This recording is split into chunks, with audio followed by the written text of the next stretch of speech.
Assalamu alaikum dear friends. Today we have an important topic regarding civil engineers which are working on site and they have to give overlaps in beams. So how well they give the overlaps in beams and what are the reasons of overlapping at different areas at different zones. So we'll discuss the lapping zones in beam for top bars and bottom bars. We'll discuss this topic today. So let's see the longitudinal section of the beam in column. These are the columns. You see the vertical are columns and this is the horizontal is beam. This is the longitudinal section of the beam. You engineers will be familiar with this section. So let's say we have this bar running through.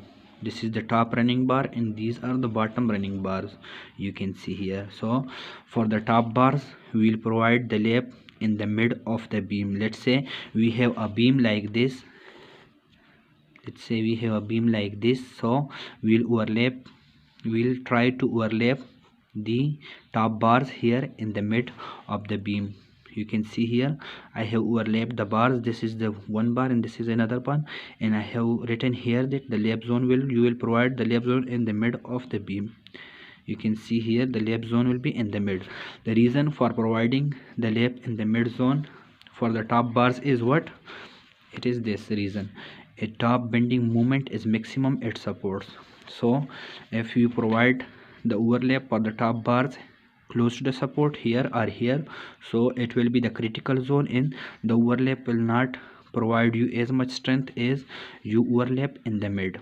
So you should have to provide the overlap where the bending moment is not maximum. So for the top bars the bending moment is maximum at the supports here and here, so you should have to avoid the overlap close to the support for the top bars. It should be kept in mind.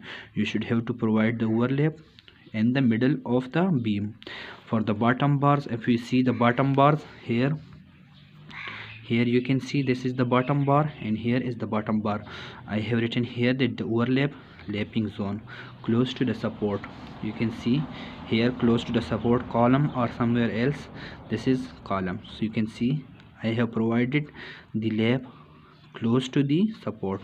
What is the reason behind this? At bottom the bending moment is maximum at the midspan. You can see here for the bottom bars the bending moment is maximum over here, so you should have to avoid overlap for the bottom bars in the middle of the beam. So for the bottom bar, simple is that for the bottom bars you should have to provide the overlap just close to the support, and for the top bars you should have to provide the lapping zone in the middle of the beam. So I have also written a note over here. So note that avoid overlap in the zone where bending moment is maximum to save yourself from failure chances. To reduce the failure chances you should have to provide the overlap at site like that. If you have any questions, any queries regarding these overlaps, you should ask me in the comment section. Thank you.